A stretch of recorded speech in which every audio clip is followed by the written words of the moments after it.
Hello Zombie Nation, welcome back to the channel. This is MTG Ghoul Dude, and today we're going to be continuing the Digging Up the Past series, and we're going to start with Planeshift and go to Apocalypse.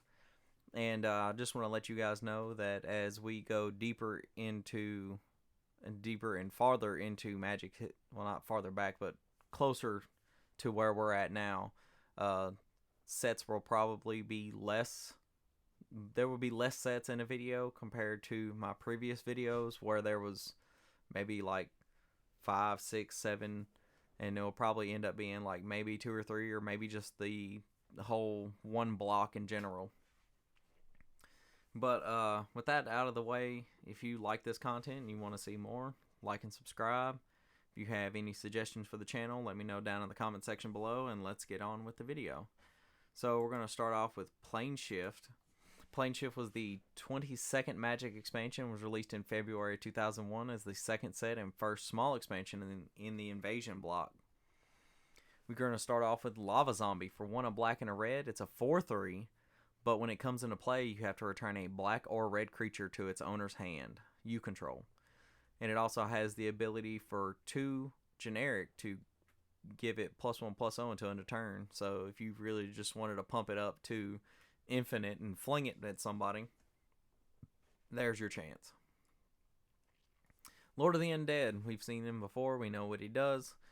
All zombies get +1/+1, and tap 1 in a black, tap it, return target zombie card from your graveyard to your hand. It's really good if you want to save your zombie from a graveyard exiling effect, a specific one, maybe like Gravecrawler or something. Maggot Carrier, for 1 black and a 1/1. When it comes into play, each player loses a life. So if you have a way to keep from killing yourself, you could actually use this in a life loss combo with Liliana of the Dark Realms, I think. No, it's another Liliana. But you can just keep casting it with Phyrexian Altar and just make everybody lose a life as long as you have. Or you could use something like Bantu's Monument. That way you gain the life and they lose a life. They lose extra life.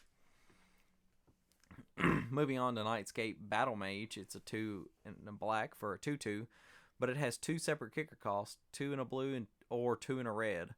But you can pay both of those because it has that very important "and" in the middle.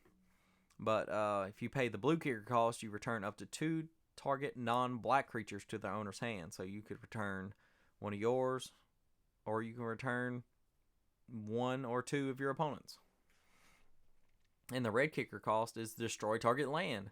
So if you're really feeling froggy, you can pay Grixis and 6 to do all 3. To get the creature, to get the bounce, and to get the land destruction. Nightscape Familiar. For 1 in a black, you get a 1/1. Blue spells and red spells you play cost 1 less to play. And it also has the ability for 1 in a black to regenerate Nightscape Familiar. So if you're playing a Grixis zombie list, this is probably going to be the one thing you want to try and hurry up and get out early and keep it from dying, so you can keep playing your zombie spells a little bit cheaper. Ferexian Bloodstock. For 4 in a black, you get a 3/3. When it leaves, you get to destroy target white creature. It can't be regenerated. So, white hate. Phyrexian Scudda? Don't know. If y'all have better knowledge of the pronunciation, let me know down in the comments below. For 3 in a black, you get a 3/3, but it has a kicker cost for 3 life. If you paid the kicker cost, it comes into play with 2 +1/+1 counters on it. So unfortunately, this one doesn't have a multi-kicker where you can just pay 3 life into it, as many life as you have. To make it huge, you just get a 5/5 for 4 and 3 life. Now we're going to move on to 7th edition, the core set that was released in April 2001. It was the first core set to include foil cards in general, which were printed with black borders. The 7th edition was the first core set to replace 1 common in the booster packs with a basic land card. So this is where we were like getting lands in the common spot nowadays. We're going to start off with Eastern Paladin. We've seen him before, we know what he does. Tap 2 black, tap it, destroy target green creature. It's a 3/3 and it's a 4-drop. Gravedigger. This guy is actually digging up someone else's grave in this art. Pretty funny because it looks like another gravedigger digging up a gravedigger. Hollow Dogs. Probably the weirdest and gnarliest looking art I've seen of our Hollow Dogs. But it gets +2/+0 when it attacks. So it's a 5/3. Oh, the flavor text is really interesting though. A Hollow Dog is never empty. It is filled with thirst for the hunt. Scathe Zombies. This was probably my favorite art for Scathe Zombies. It's a plain and simple zombie for 3. You get a 2/2. And the flavor text says, they groaned, they stirred, they all uprose, nor spake, nor moved their eyes. It had been strange, even in a dream, to have seen those dead men rise. Samuel Taylor Coleridge, The Rime of the Ancient Mariner. I might have to look that up. Spineless Thug, we seen him in our last video. For 1 and a black, you get a mercenary zombie. Can't block, but it's 2/2. I mean, we've got 1-drops that do the same thing. Stronghold Assassin. For 1 and 2 black, you tap it and sacrifice a creature, destroy target non-black creature. And it's a 2/1. That art is like really odd because it's like half of his face, half of their face is covered up. But they've already murked a couple people along the way, apparently. Western Paladin. Eastern Paladin's brother. Tap 2, tap it, destroy target white creature. Plain and simple. And now we're moving on into Apocalypse. Apocalypse was the 23rd Magic the Gathering expansion and was released in June of 2001 as the 3rd set and 2nd small expansion in the Invasion block. Notable for being the first to include the modern set symbol spin down life counters in some of its products. And we're going to start out with Grave Defiler. For 3 and a black, it's a 2/1 zombie. When it comes into play, reveal the top 4 cards of your library. Put all zombie cards revealed this way into your hand. So it's kind of like the modern day Muxus, but it doesn't have a pump ability. But you can regenerate it. So, I mean, either you can let it go to the graveyard so you can reanimate it to trigger it again, or you can just keep it on the battlefield. Has a good blocker. Llanowar Dead, a zombie elf. For 1 black and 1 green, it's a 2/2 that taps to add black to your mana pool. And that art is very strange looking. I mean, just it's holding on to a tree, but it's cutting it at the same time. Seems like that creature has some disassociation.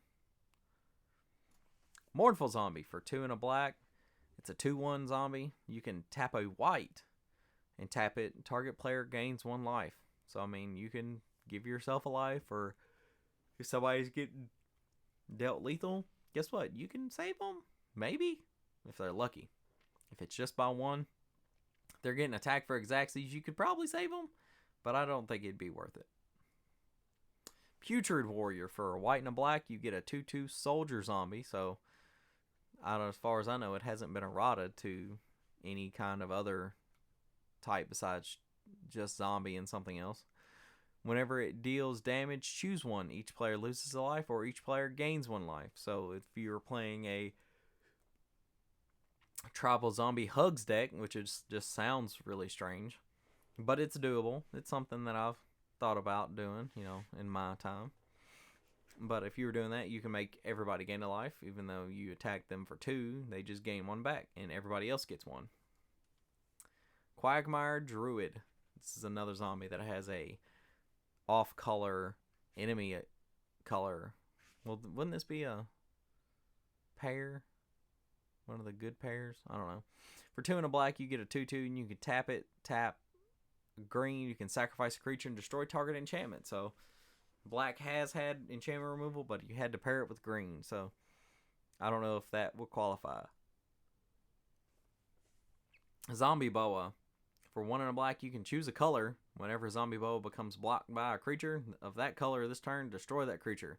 Play this ability only anytime you could play a sorcery. So it's only on its attack. That's okay for a 5-drop 3/3. Well, that wraps it up for today, guys. I hope you enjoyed the video, and if you like it and you want to see more of it, like and subscribe. I'll say that again. But if you have any suggestions for the content, or if you anything you want to see, let me know down in the comments below. I'm putting together a deck tech for you guys for my Tormod the Desecrator list, so keep your eye out on that. And I want to thank you guys for coming and watching the video, and I will see you guys next time.